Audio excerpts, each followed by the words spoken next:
Assalamu alaikum dear students. Myself Sheikh Abdul Aziz, teacher Government Middle School Farkin, Zone Kralpura. Today my topic is key elements of a democratic government. Class 6, subject social science, part social and political life. Before discussing the key elements of a democratic government, यानी democratic government के कौन कौन से की elements हैं, उनको discuss करने से पहले मैं आपको आपकी बुक की गाइडेंस लेते हुए साउथ अफ्रीका जो वर्ल्ड की एक कंट्री है उसके बारे में कुछ बताऊंगा कि वहाँ किस तरह डिस्क्रिमिनेशन आज से 400 साल पहले 400 इयर्स बैक किस तरह डिस्क्रिमिनेशन की थी वाइट पीपल ने ब्लैक पीपल्स के साथ। यानी वहाँ साउथ अफ्रीका में डिस्क्रिमिनेशन थी on the base of colour, यानी रंग और नस्ल की बुनियाद पे वहाँ पे डिस्क्रिमिनेशन चल रही थी। तो क्या हुआ, साउथ अफ्रीका के लोग जो थे वो आराम से रह रहे थे, वो काले लोग थे, ब्लैक पीपल थे। तो वहाँ आज से 400 साल पहले वहाँ अमेरिका के लोग वाइट पीपल वहाँ पे आए और उन्होंने आहिस्ता आहिस्ता अपनी कॉलोनीज बना ली, वहाँ पे अपना पावर इस्तेमाल किया, अपनी फौज बना ली और वहाँ की वेल्थ को लूटने लगे, सुप्रीम बन के बैठ गए। जिस तरह same just like in India, जिस तरह इंडिया में ब्रिटेन बरतानिया की जो लोग आए थे, कॉलोनीज बनाई थी, यहाँ पे हिंदुस्तान पे अपना पावर जमाया था और यहाँ की वेल्थ को लूटे, इसी तरह साउथ अफ्रीका में हुआ था। लेकिन साउथ अफ्रीका की कुछ कहानी जो है वो पलट गया। वहाँ जो अमेरिकन लोग आए उन्होंने आहिस्ता आहिस्ता वहाँ अपनी कॉलोनीज बनाई और अपने आप को सुपीरियर माना और अपनी ही गवर्नमेंट, वाइट पीपल्स की गवर्नमेंट वहाँ पे खड़ी कर दी। उन्होंने क्या किया, वहाँ के गोल्ड सोने की कानें जो थी अपने हाथ में ले ली, वहाँ से सोना निकाला, हीरे चांदी निकाल कर अमेरिका लेने लगे और काम में किन लोगों को इस्तेमाल किया करते थे, इन्हीं ब्लैक लोगों को, इन्हीं को स्लेव बनाते थे। इनके नेटिव साउथ अफ्रीका की, पर्टिकुलर साउथ अफ्रीका में रहने वाले लोग जिनको हम मालिकाना हक था, उन्हीं को स्लेव बना दिया और खुद उनके ऊपर पावर जमा के उनको इस्तेमाल करने लगी एज स्लेव, यानी काम कराते थे, काम के बदले में मिलता भी कुछ नहीं था। और क्या होता गया कि वहाँ के नेटिव लोग जो ब्लैक पीपल थे वो क्या होते गए, गरीब से गरीब होते रहे। अब अमेरिकन लोगों को ये पता आइडिया लगा कि अब ये लोग हमारे कौम के लिए कम पड़ गए। उन्होंने और एक बड़ी गलती की, हिंदुस्तान के लोगों को वहाँ पे उठा कर लिया और उनको भी एज स्लेव वहाँ इस्तेमाल किया। काम कराने के लिए इंडियन बॉर्न पीपल को वहाँ पे ले गए और उन्हें भी अपना काम कराते थे और सारी वेल्थ जो थी वो खुद को लेते थे।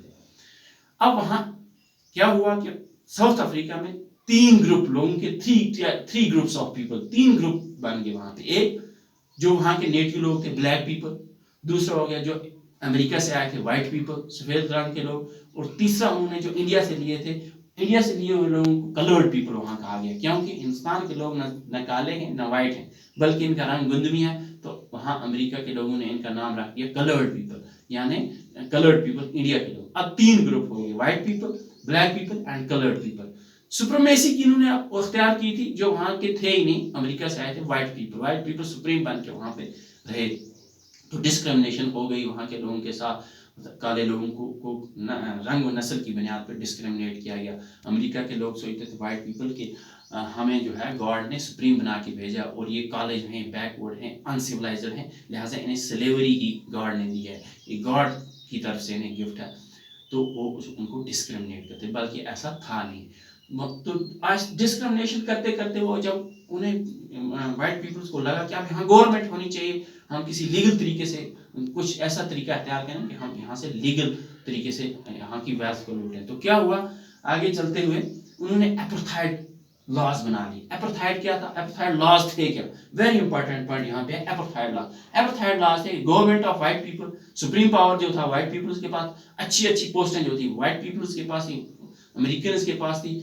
और जो अच्छी रहने की जगह, बस्तियां बसाने की जगह, जहाँ हर फैसिलिटी, इसकी ट्रांसपोर्ट की फैसिलिटी, बाकी दूसरी फैसिलिटी, वाटर, इलेक्ट्रिसिटी वगैरह वो थी, वो उन्होंने अपने अमेरिका के लोग वहाँ लाकर उस लैंड की, उस पीस ऑफ लैंड पर वो बसाते थे, अपनी कॉलोनियाँ बनाते थे।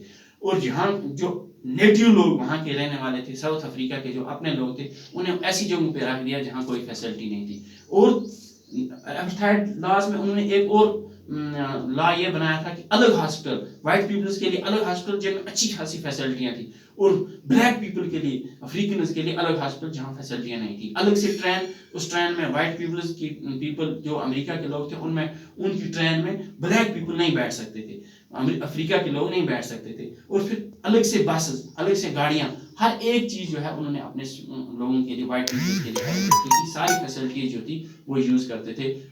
वाइट पीपल और ब्लैक पीपल को डिस्क्रिमिनेट किया जाता था, उन्हें जानवरों की ज़िंदगी बसर करनी पड़ती थी।